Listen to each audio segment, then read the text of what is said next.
What's good? It's your boy, Mr. World Shoe, aka your favorite investor. And listen, man, today I'm back with another video, just letting y'all know what's going on in the stock markets, right? We just got some news. Y'all can see it on the screen, man. We got some hawkish comments by Powell, and I've been telling y'all for a while. I've been telling y'all to be ready.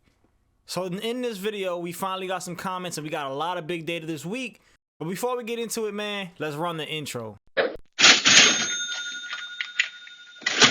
Before we get started, don't take any of the advice on this channel as a recommendation. All views are my own, and information on this channel is for educational and information purposes only, right? This is not financial advice and should not substitute for financial advice from a professional. Now let's get into the news, man. Y'all see hawkish comments out here from Powell, man. He basically came out here and reiterated what I was telling you guys, right? Inflation has not gone down. As a matter of fact, some of the data that we've just gotten has literally told us that inflation is going up. It's going in the opposite direction. So I don't know why people would think all of a sudden that inflation or that all of a sudden interest rates would be cut. I do believe they will be sustained here for a period of time. But what's interesting is that not only did he come out and say that, but he also came out and said that there's not only a 0.25 basis point rate hike in the cards. We might get a 0.5 basis point rate hike, and that got the market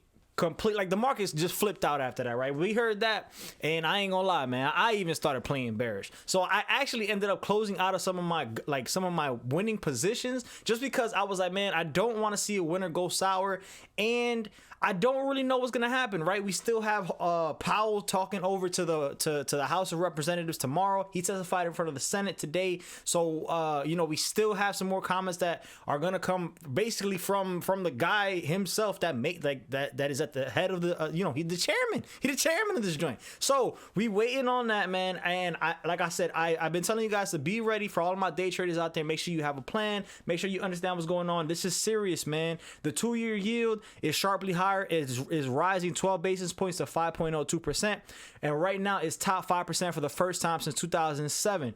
The 10-year was also more muted. So right now, y'all know about the yield curve, the yield curve inversion, and that's basically what we got going on. So make sure y'all are paying attention. So y'all can see the markets are selling off because there's a lot of uncertainty, man. Right now there's a lot of fear. I was telling you guys about this level, right? I was telling you, let's look at the SPY chart really quick. On the weekly chart, I was telling you guys about this level, man. There was 3 rejections here. I was telling you guys, hey, this might be a good time to sell off. I told y'all about I want to say 2 weeks ago, and I was saying, hey, you might want to be taking profits here. Y'all can pretty much see this candle. I thought it was going to be cool. This is actually not a trade that I took. I just had it up there, you know, just to see exactly what's going on. But I was expecting this to be a huge resistance zone, and now we just got a huge bearish candle. We haven't closed yet, right? We still have 2 more days until the weekly close. So when we look on the data, you can see there's still some time to correct this.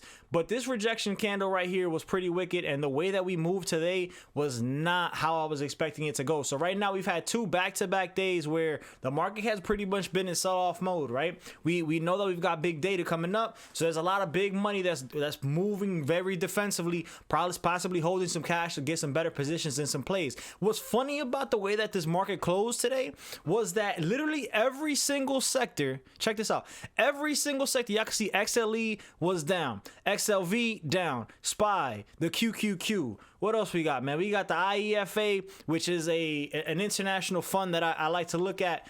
We got consumer discretionary down. We got consumer staples, insurance. I mean, all across the board, you name it. Biotech, I thought that there was some strength here, and I mean, the way that candle just like, all I'm saying is y'all better be ready. Y'all can see I'm a little speechless because we just got to be ready for what's about to happen in the markets. I've been telling you guys, make sure you guys are starting to get defensive and you know, closing out some of your positions if you need to. Again, this is not financial advice. I'm currently short the market at the moment, but I'm also in a lot of utility plays, a lot of consumer staple plays, and I have a few healthcare plays. I've been telling you I really like healthcare, even though I want to show you guys something real quick. Even though healthcare gave us this huge bearish candle. I do believe we can retest the zone here. If anything, we might end up coming down into the 121 area if we do keep on dropping off there. But I am looking for some plays in healthcare. I do believe this ends up bouncing, and I do believe we get some strength there. But like I said, man, be careful. Every single sector literally sold off today. The only sector that was strong today was literally the US dollar. I mean, look at this huge candle here, breaking above the 200. Oh, I'm sorry, breaking above the 50. That's what I keep on my chart. Breaking above the 9 and literally on its way to 109. So we're looking for some more strength in the US dollar. I would definitely be careful as this continues to play out. Like I said, we got big data tomorrow. Don't forget jobs, the job openings for JOLTS, man. So we're looking for this number to either stay in line to the median forecast or possibly come down, right? We want less job openings. This would mean that the job market is cooling off a little bit, which should end up helping the case for inflation, right? If there's not as many jobs and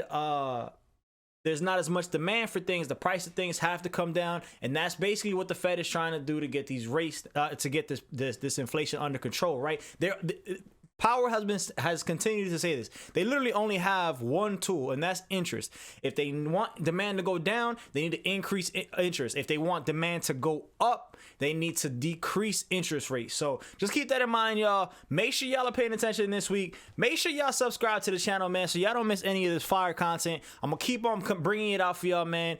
Make sure y'all are staying tuned into what the markets are doing. Don't get trapped out here. Don't get suckered into something. Make sure y'all are paying attention to your levels. Make sure y'all are paying attention to your keys. Stay focused. Stay disciplined.